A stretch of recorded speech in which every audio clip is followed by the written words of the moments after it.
Hey there, and welcome to the Magic Snail Channel. This is where we share real life stories about people dealing with all kinds of situations. Some are funny, some are messy, and some are downright unbelievable. If you like hearing stories that feel real and keep you curious, you'll feel right at home here. So go ahead, like the video, and subscribe to the channel if you want more. We've got plenty of stories waiting for you. You thought I'd stay blind? Your bags are packed. Go finish what you started in his garage. The used rubber wasn't even hidden well. Just sitting there in my back seat like a wet receipt nobody wanted to claim, crumpled between the cup holder and Blake's old baseball glove. I stared at it for a solid 10 seconds, my brain doing that thing where it tries to reject obvious truths like a bad kidney. Well, I said to the empty garage, that's not mine. My name's Dave Brennan. 39 years old, insurance adjuster for Coastal Mutual, and apparently the kind of husband who finds prophylactics in his Ford Explorer that he definitely didn't put there. I've spent 15 years documenting other people's disasters. Flooded basements, fender benders, house fires caused by idiots who think extension cords are decorative. You develop an eye for evidence. And this little latex souvenir? It was fresh evidence of something I really didn't want to investigate. I grabbed a paper towel and picked it up like it might bite me. The thing was still damp, still warm for crying out loud. My stomach did a slow barrel roll. Melody had used the Explorer yesterday, said she needed to pick up supplies for the salon. My car's making that noise again, honey. Mind if I take yours? All sweet and distracted, barely looking up from her phone. I'd been married to Melody for 18 years. Met her when she was cutting hair at Supercuts and dreaming of her own place. Now she owns Serenity Salon on Main Street, had 6 girls working for her, and made more money than I did. Good for her. Really, I was proud of her success, even if it meant she came home later and later, always smelling like expensive shampoo and other people's secrets. But this was a different kind of secret. I walked into the house, the condom safely disposed of in the outside trash can because I'm not completely stupid. Melody was in the kitchen, stirring something that smelled like garlic and wine. She looked up and smiled, and for a second, I almost convinced myself I'd imagined the whole thing. How was work? She asked, the same question she'd asked every day for 18 years. Fine, I said, the same answer I'd given every day for 18 years. Then I added, found something weird in the Explorer. Her stirring didn't even pause. Oh? What kind of weird? Used condom in the back seat? The stirring stopped. Just for a beat, maybe half a second. But I caught it. Insurance adjusting trains you to notice the tiny hesitations, the micro reactions that separate truth from fiction. Gross, she said, resuming her stirring with maybe a little too much enthusiasm. Probably Blake. You know how kids are. Blake was our 17-year-old son. Good kid, honor roll, worked weekends at the hardware store. The kind of teenager who still asked permission before using my tools. Blake, I said. Well, who else would it be? It's not like you and I have been, in the car lately. She had a point. Our romantic life had become about as exciting as my insurance paperwork. But still, when would Blake have had time? He's either at school, work, or home. Melody shrugged. Kids find a way. Remember when we were that age? I remembered. But I also remembered Blake coming straight home from work yesterday, still in his hardware store uniform, complaining about how Mr. Peterson made him organize the entire bolt section. Hard to fit in a backseat rendezvous when you're categorizing screws by thread pitch. After dinner, I cornered Blake in his room. He was hunched over his desk, working on calc homework with the intense focus of someone trying to avoid summer school. Blake, I said, settling onto his bed, need to ask you something, and I need you to be straight with me. He looked up, pencil still poised over his notebook.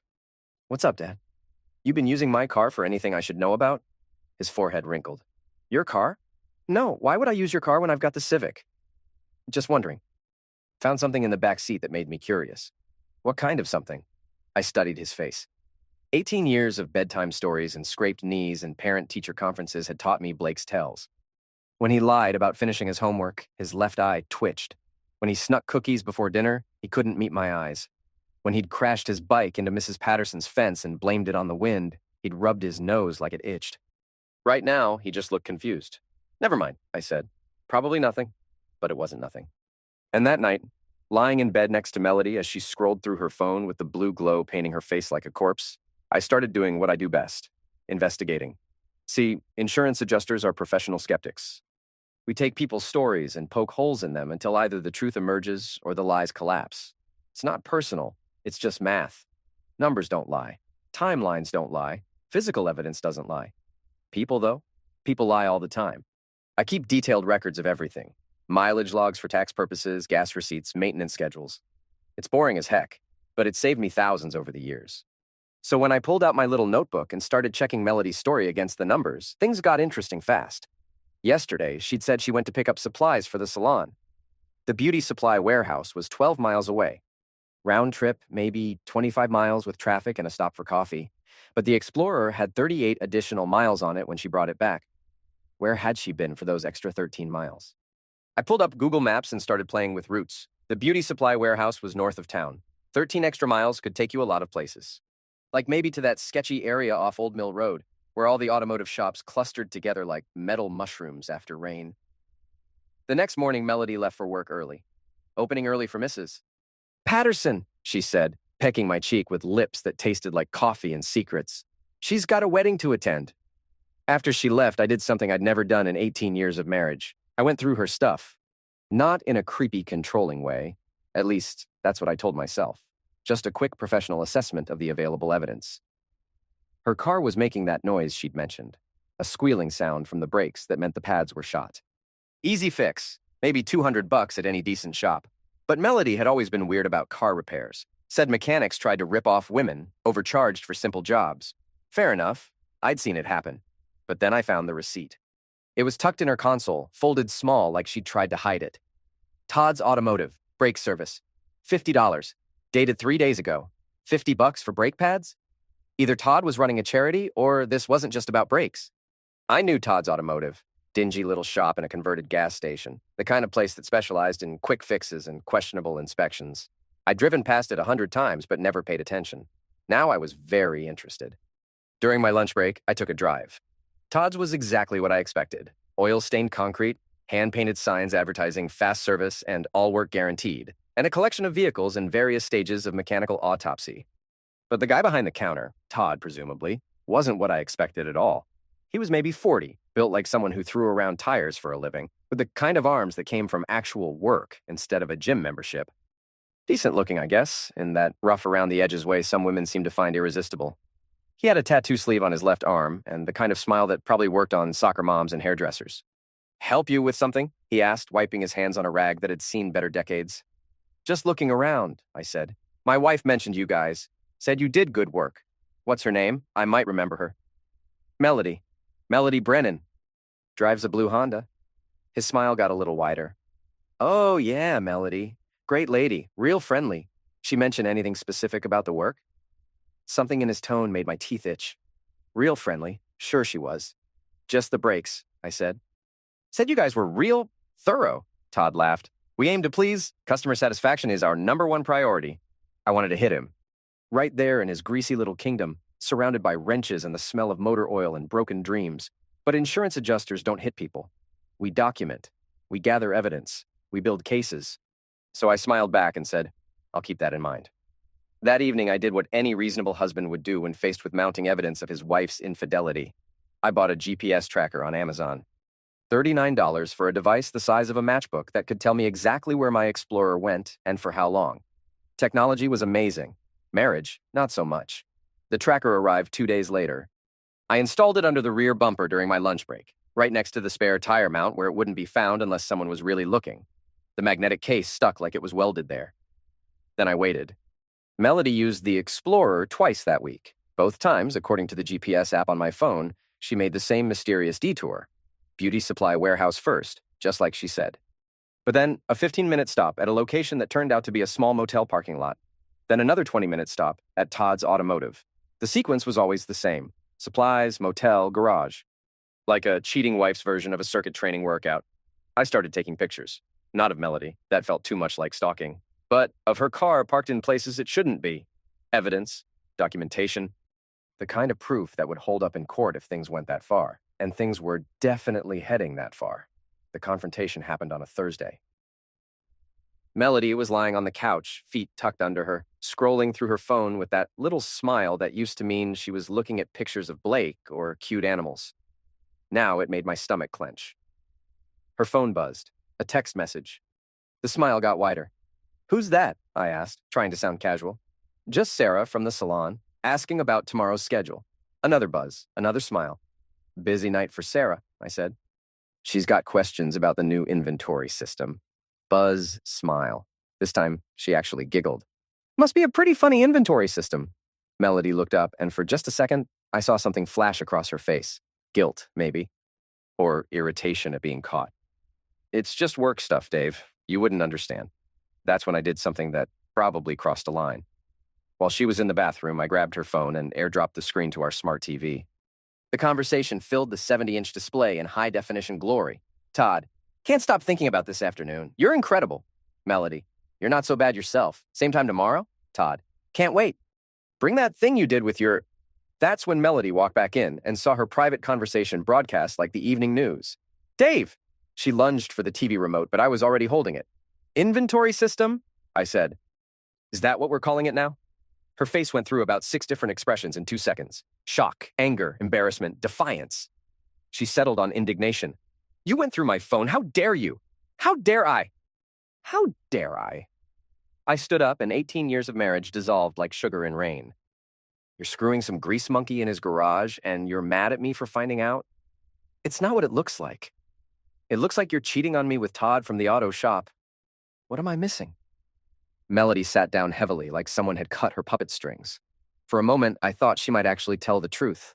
Instead, she went with the classics. It's not about closeness. It's about feeling appreciated. When's the last time you looked at me like I was beautiful? When's the last time you made me feel wanted? When's the last time you gave me the chance? You're never here anymore. And when you are, you're glued to that phone, texting your boyfriend. He's not my boyfriend. It's complicated. Complicated? I laughed, but there wasn't any humor in it. You know what's not complicated? 18 years of marriage.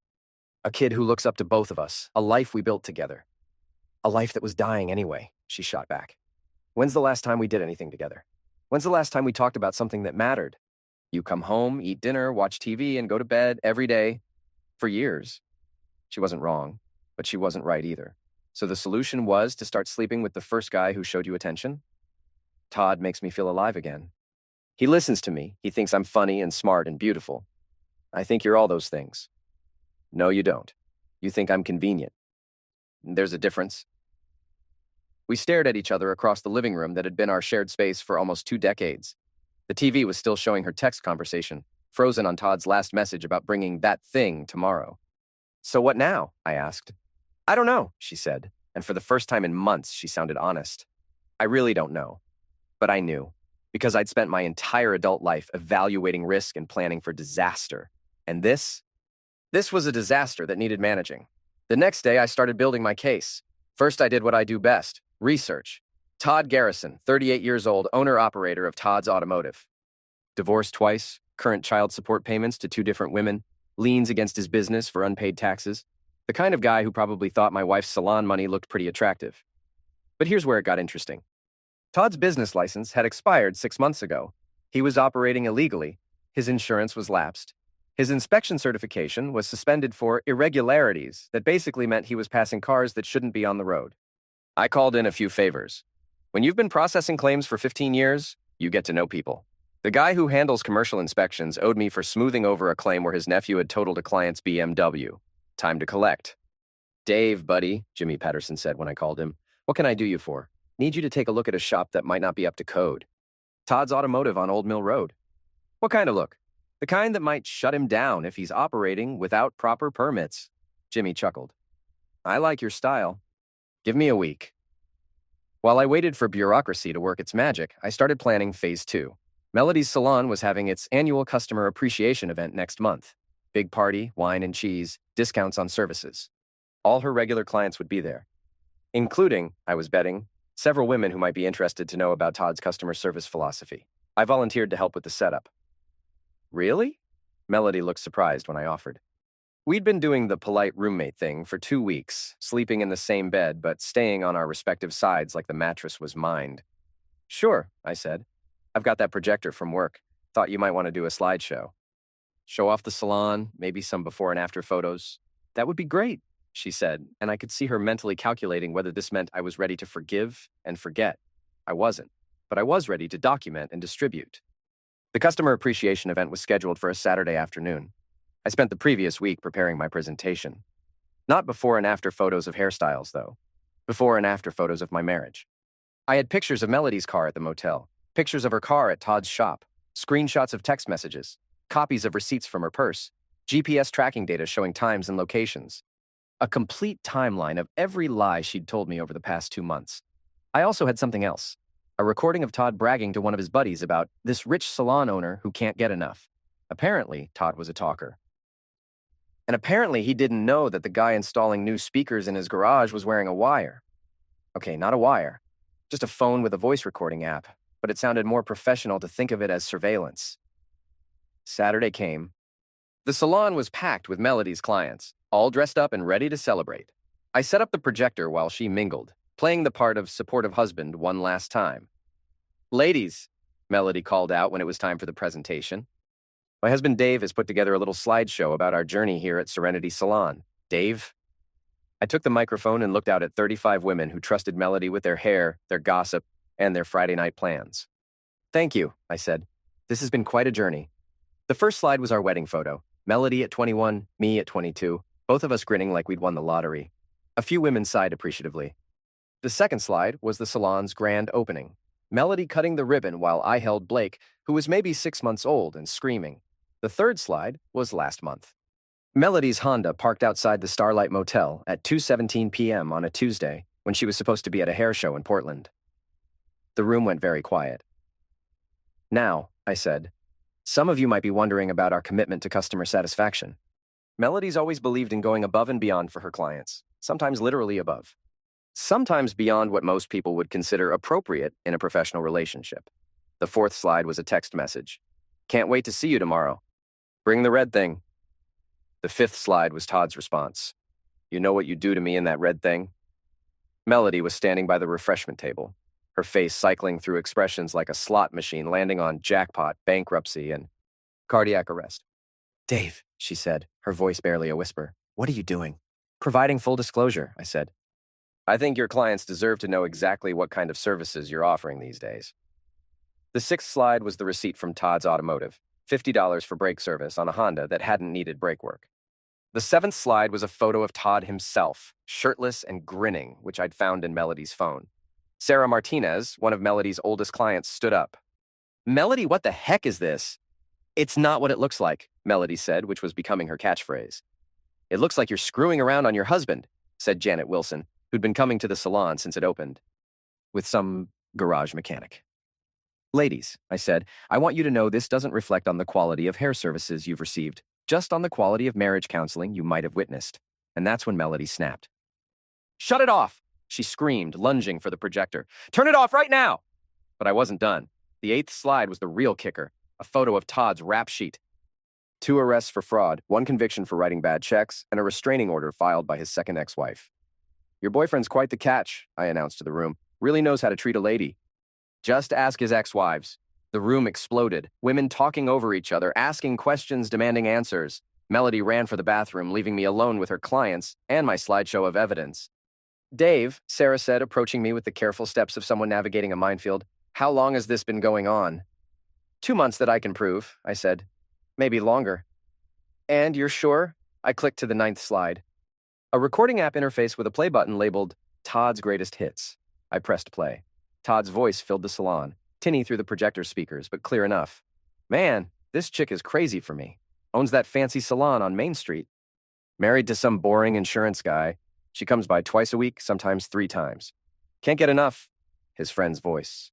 "Nice. She paying you for the car work?" Todd. "Are you kidding? I'm charging her $50 to tighten a lug nut." "She doesn't know anything about cars, but she knows plenty about other things, if you catch my drift." Laughter. Todd. "Best part is she thinks it's some big romantic secret, like we're star-crossed lovers or something. I'm just trying to keep her happy until I figure out how much her husband's worth." The recording ended. The salon was silent, except for the hum of hair dryers and the sound of 35 women reassessing their opinion of Melody Brennan. "That son of a witch," Janet Wilson said finally. "Which son of a witch?" I asked. "There's more than one in this story." Melody emerged from the bathroom, her makeup streaked and her face red. She looked at the room full of her clients, all staring at her with expressions ranging from pity to disgust. "This is my business," she said, her voice shaking. "These are my clients. You had no right." I had every right, I said. You're my wife. Or were my wife? Hard to tell anymore. Get out, she said. Get out of my salon. Actually, I said, packing up the projector with the deliberate care of someone who'd practiced this moment, I think you'll find the lease on this place is in both our names. Jointly held property. I'll be discussing that with my lawyer Monday morning. And then I left. Just walked out of the salon while Melody's entire social and professional world collapsed behind me. It should have felt good, triumphant. Like justice served cold with a side of public humiliation. Instead, it just felt empty. But I wasn't done yet. The next week, Jimmy Patterson came through. Todd's Automotive was shut down for operating without proper permits. The state impounded 3 cars that were on the lot, including one that belonged to the mayor's wife. Todd was facing fines, possible jail time, and the kind of legal bills that would keep him busy for years. 2 days after that, Todd's landlord evicted him. Turns out the lease specifically prohibited illegal business operations. Todd had 30 days to clear out, but the real beauty was what happened to Melody's business. Word travels fast in a small town, especially when it involves closeness, betrayal, and public humiliation. By the end of the week, half her clients had canceled their appointments. By the end of the month, she was down to 12 regular customers, most of whom came more for the gossip than the haircuts. I moved into a rental apartment across town. Nothing fancy, just a 1-bedroom place with decent Wi-Fi and parking for 1 car. Blake stayed with me on weekends, and we developed a new routine. Pizza on Fridays, hardware store on Saturdays, homework on Sundays. Dad, he said one Saturday while we were browsing paintbrushes, "Are you okay?" "I'm fine," I said, which wasn't entirely true, but wasn't entirely false either. "Mom's been crying a lot. I imagine she has. She says you embarrassed her in front of all her friends." I stopped walking and looked at my son, who was 17 and trying to navigate the wreckage of his parents' marriage with the kind of careful diplomacy usually reserved for international incidents. "Blake," I said, "your mother made choices. I just made sure people knew what those choices were. But did you have to be so public about it?" It was a fair question, and the honest answer was no, I didn't have to be so public about it. I could have confronted her privately, could have demanded counseling, could have tried to work things out like adults. But I didn't want to work things out. I wanted everyone to know that Dave Brennan wasn't the kind of man who got walked on. That insurance adjusters might be boring, but we weren't stupid. That actions had consequences, even for pretty salon owners who thought they could have their cake and eat it too. "Sometimes," I told Blake, "you have to make a choice between being nice and being right. I chose being right. What if being right isn't the same thing as being good?" Kid was too smart for his own good. Got that from his mother, probably. "Then I guess we'll find out," I said. The divorce was finalized 6 months later. I got the house, half the salon's value, and primary custody of Blake. Melody got her car, her remaining clients, and a hard lesson in the mathematics of infidelity. Todd had moved to another town by then, probably looking for the next bored wife with money to burn and a marriage to destroy. Good riddance. The final confrontation came on a Tuesday evening in March. I was at the grocery store debating the merits of store-brand pasta sauce when I heard familiar laughter from the next aisle over. Melody was there with Sarah Martinez and 2 other women I recognized from the salon. They were huddled by the wine display, talking in the hushed tones of conspirators or mourners. "Never got over the humiliation," Melody was saying. "He destroyed my reputation just to make himself feel better." "Well," Sarah said, "you did cheat on him. It wasn't about the cheating. It was about power. He couldn't stand that I was successful, that I had my own life." "Mel," said one of the other women, "you were sleeping with a mechanic in his garage. That's not having your own life. That's having someone else's husband."